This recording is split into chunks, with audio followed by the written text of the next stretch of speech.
আসসালামু আলাইকুম এভরিওয়ান, নতুন রেসিপির ভিডিওতে সকলকে স্বাগত জানাচ্ছি। নিয়ে আসছি নতুন একটি পুডিং রেসিপি। আর এটি কোনো ডিমের পুডিং না, এটি হলো সুজির পুডিং। ডিম ছাড়া কিভাবে এই পুডিংটি অল্প সময়ে তৈরি করে ফেলতে পারবেন সেটি আজ আমি আপনাদের সাথে শেয়ার করে দিব। আশা করি ভিডিওটি ভালো লাগবে। ভিডিও ভালো লেগে থাকলে চ্যানেল সাবস্ক্রাইব করে দিবেন এবং পেজ ফলো দিয়ে যাবেন। চলুন মূল রেসিপিটি দেখে নিই।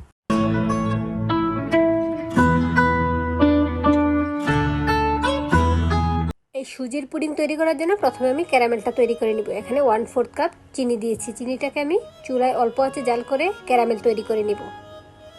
নেড়েচেড়ে জাল করে নিচ্ছি। এই তো দেখুন ক্যারামেলটা তৈরি হয়ে গিয়েছে। এখন আমি যেই পাত্রে পুডিংটা সেট করব সেই পাত্রে ঢেলে নিচ্ছি। পুডিংয়ের বাটিতে ক্যারামেলটা দেওয়ার পর ভালোভাবে নেড়েচেড়ে সবটা বাটিতে ছড়িয়ে দিচ্ছি। এখন এটাকে ঠান্ডা হতে একপাশে রেখে দিচ্ছি। আর এখানে আমি কাস্টার্ড পাউডার মিশিয়ে নিচ্ছি। একটি বাটিতে 4 চা চামচ কাস্টার্ড পাউডার নিয়ে নিচ্ছি। এই কাস্টার্ড পাউডারটাকে আমি নর্মাল পানি দিয়ে মিক্স করে নিব। এই তো দেখুন আমি নর্মাল পানি দিয়ে এটাকে মিক্স করে নিচ্ছি। এটা পরবর্তীতে আমি পুডিংয়ে ইউজ করব, তাই অল্প অল্প করে পানি দিয়ে এখানে আমি মিক্স করে নিয়েছি। এখানে আমি 2 টেবিল চামচ পরিমাণ পানি দিয়ে এই কাস্টার্ড পাউডারটাকে মিশিয়ে নিয়েছি। এখন চুলায় একটি প্যান বসিয়ে দিয়েছি। এর মধ্যে আমি আগে থেকে জাল করা 1/2 কেজি দুধ দিয়েছি। আগে থেকে জাল করা দুধটা দিয়ে আমি ভালোভাবে নেড়েচেড়ে নিচ্ছি। এখানে আবারও জাল করে নিচ্ছি। আগে থেকে জাল করা দুধ হওয়াতে সুবিধা হয়েছে। এখন আর ক্যামেরার সামনে বেশ কিছুক্ষণ সময় ধরে জাল করে নিতে হচ্ছে না। এখন এর সাথে আমি মিশিয়ে দিচ্ছি চিনি। এখানে আমি 1/2 কাপ পরিমাণ চিনি দিয়েছি। চিনি দিয়ে ভালোভাবে নেড়েচেড়ে মিশিয়ে নিচ্ছি। অবশ্য চিনিটা আপনারা আপনাদের স্বাদ অনুযায়ী দিয়ে নেবেন, কারণ সবাই একরকম চিনি পছন্দ করে না। এখন এর মধ্যে দিয়ে দিয়েছি লবণ। আমি সব মিষ্টি খাবারে একটু লবণ দিয়ে নিই, তাই এখানে আমি 1/4 চা চামচ পরিমাণ লবণ দিয়েছি। লবণ দিয়ে ভালোভাবে দুধটা বলক চলে আসার পর এখন এর মধ্যে আমি 1 কাপ সুজি দিয়ে দিচ্ছি। সুজিটা একেবারে দিচ্ছি না, একটু একটু করে দিচ্ছি। আর অন্য হাতে আমি নেড়ে যাচ্ছি। আর এই সুজিটা দেওয়ার সাথে সাথে নেড়ে দিতে হবে, তা না হলে নিচ দিয়ে লেগে আসার সম্ভাবনা থেকে যায়। আর সুজিটা দেওয়ার পর আমি অনবরত নেড়ে চেড়ে যাচ্ছি।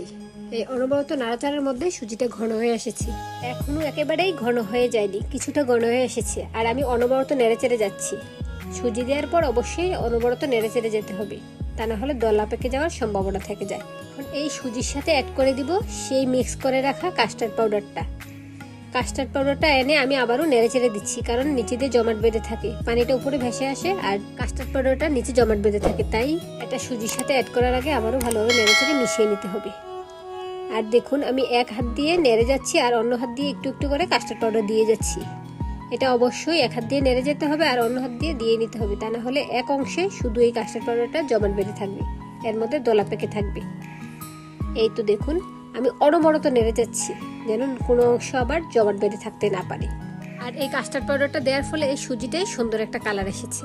আর এখানে বেশ কিছুক্ষণ নেড়ে চেড়ে জাল করে নেওয়ার পর এটা একেবারেই ঘন হয়ে এসেছে। এখন এটাকে আমি সেট করার জন্য সেই পুডিংয়ের বক্সে ঢেলে নিব। এদিকে পুডিংয়ের বক্সে ক্যারামেলটাও বসে গিয়েছে। এখন এর মধ্যে ঢেলে দিচ্ছি সুজির মিক্সারটা। সুজির এই মিক্সারটা গরম অবস্থায় দিয়ে নিতে হবে, তাই আমি গরম অবস্থায় সুজির মিক্সারটাকে পুডিংয়ের বক্সে ঢেলে নিচ্ছি। ভিডিওটি যারা দেখছেন ভিডিওটিতে একটু লাইক দিয়ে দিবেন এবং যারা আমার চ্যানেলে নতুন আছেন তারা আমার চ্যানেলটি ঘুরে আসতে পারেন। আমার চ্যানেলে অনেক ধরনের রান্না ও ডেজার্টের ভিডিও রয়েছে, ভালো লেগে থাকলে চ্যানেলটি সাবস্ক্রাইব করে দিবেন। এই তো দেখুন পুডিংয়ের বক্সে নেওয়ার পর আমি এটাকে ঝাঁকিয়ে দিচ্ছি, যেন ভিতরে কোনো বাবল বা ফাঁকা ফাঁকা অংশ না থাকে, তাই আমি একটু ঝাঁকিয়ে নিচ্ছি। আপনারাও এই কাজটা করে নেবেন, তাহলে পুডিংটা স্মুথলি সেট হবে। এখন ঢাকনা দিয়ে ডেকে দিচ্ছি। এটাকে আমি ভাপে আবারও রান্না করে নেব। পুডিংটাকে ভাপিয়ে নেওয়ার জন্য চুলো একটি হাঁড়িতে পানি দিয়ে দিয়েছি। এখন এর মধ্যে একটা স্ট্যান্ড বসিয়ে এর উপরে পুডিংয়ের বক্সটা বসিয়ে দিয়েছি। ঢাকনা দিয়ে ডেকে 20 মিনিট ভাপিয়ে নিব। 20 মিনিট পর ফিরে এলাম। এখন ঢাকনা তুলে নিচ্ছি। এখন চেক করে নিব পুডিংটা সেট হয়েছে কিনা। ঢাকনাটা খুলে নিচ্ছি। গরম অবস্থায় একটু কষ্ট করে খুলে নিতে হয়। একটা টুথপিক দিয়ে চেক করে নিচ্ছি। টুথপিকের গায়ে কোনো কিছুই লেগে আসেনি, অর্থাৎ পুডিংটা রেডি হয়ে গিয়েছে। পুডিংটা এই হাঁড়ি থেকে তুলে নর্মাল টেম্পারেচার রেখে ঠান্ডা করে নিব। ঠান্ডা হওয়ার পর আমি ফ্রিজে রাখবো। ফ্রিজে রেখে একেবারে ঠান্ডা করে তারপরে আপনাদেরকে কেটে দেখাবো। ফ্রিজ থেকে বের করে এখন নিয়ে আসছি। এখন আপনাদের সাথে শেয়ার করছি পুডিংটা কেমন সেট হয়েছে। এখন পুডিংটাকে আনমোল্ড করার জন্য উপরে একটা প্লেট দিয়ে দিচ্ছি। এখন উল্টিয়ে নিলেই পুডিংটা প্লেটে সেট হয়ে যাবে। এই তো দেখুন মাশাআল্লাহ অনেক সুন্দর একটা পুডিং হয়েছে। দেখুন পুডিংটা মাশাআল্লাহ অনেক সুন্দর সেট হয়েছে, কোনো অংশই ভেঙে যায়নি, ভালোভাবেই সেট হয়েছে। পুডিংটার মাঝ বরাবর আমি একটা পাতা দিয়ে সাজিয়ে নিয়েছি। আপনারাও সুজির এই পুডিংটা বাসায় তৈরি করবেন, দেখবেন ছোট বড় সকলেই পছন্দ করছে। অনেকটা আবার ডিমের পুডিং পছন্দ করে না, তারাও এই পুডিংটি বানিয়ে খেতে পারেন। এখন পুডিংটাকে কেটে নিচ্ছি। আর দেখুন মাশাআল্লাহ পুডিংটা একেবারে পারফেক্টলি সেট হয়েছে, আর খেতেও কিন্তু হয়েছে অনেক সুস্বাদু। আর কাস্টার্ড পাউডারের কারণে এর কালারটাও অনেক সুন্দর হয়েছে। আপনারাও আমার রেসিপিটি ফলো করে এই সুজির পুডিংটি বানিয়ে খাবেন, দেখবেন সকলেই পছন্দ করছে। আর যদি বানিয়ে থাকেন তাহলে আমাকে কমেন্টে জানিয়ে দিবেন আপনাদের এই সুজির পুডিংটা খেতে কেমন হয়েছে। আর যারা এই সুজির পুডিংটি বানিয়ে খান তারা তো জানেনই এর স্বাদটা কেমন। আশা করি ভিডিওটি ভালো লেগেছে। ভিডিও সম্পর্কে কোনো তথ্য জানা থাকে আমাকে কমেন্টস করবেন, আমি কমেন্টে উত্তর দিয়ে দিব।